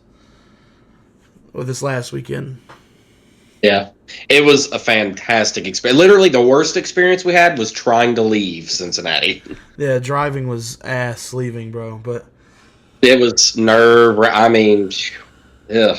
But, just the friends that we got to make, how many people we got to talk to about our channel, how many walks of life was there, man, that we just got to, just be friends with, no judge, the most judgment-free zone that you can feel like is a horror movie convention. And I'll argue with that.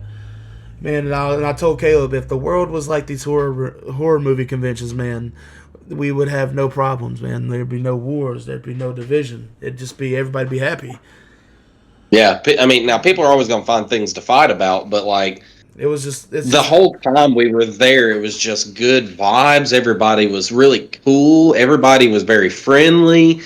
We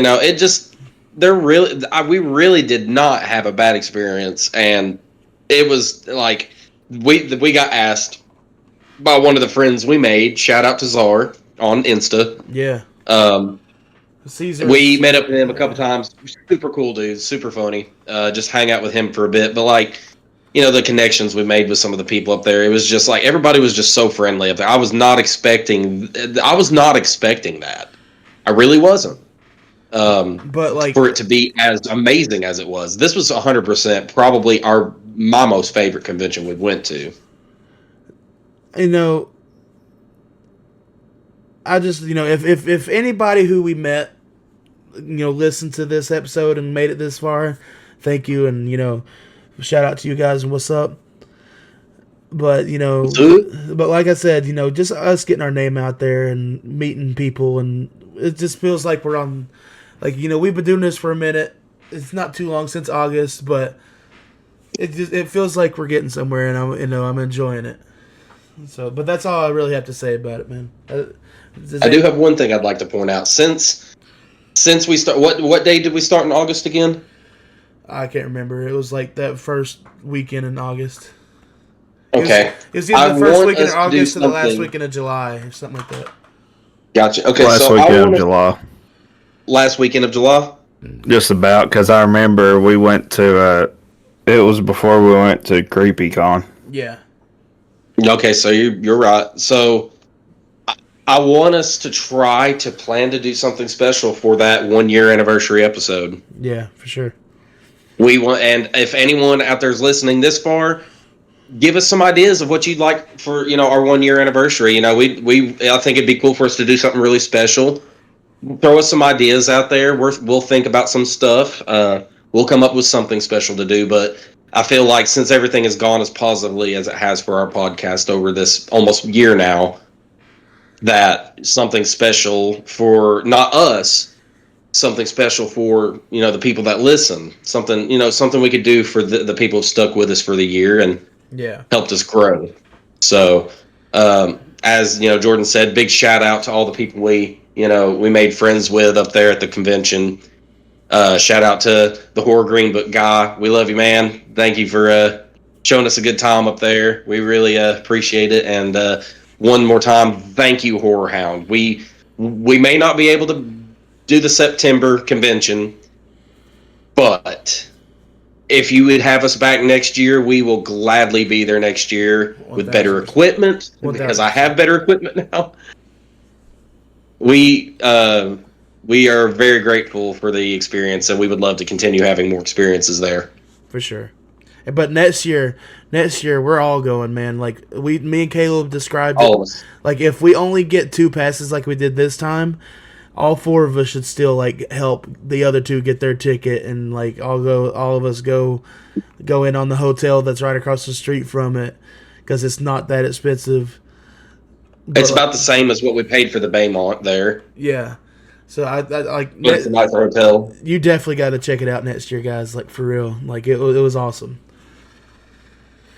But yeah, that's all that I have to say about it, and I think that's all for the episodes. Anybody got anything else to say for the week? No. Thank you to the fans. Yep, that's about it. Thank you. Yeah, it's like we always say, we appreciate you guys. We love you. Just like us, subscribe to us, share us out, grab your friends' phone, subscribe to us for them. They don't have to know, but hell, at least they're subscribed, right? But yeah. But again, we are Far Side of the Pod. We hope you had a great time listening to us. Peace out, guys. Like and subscribe.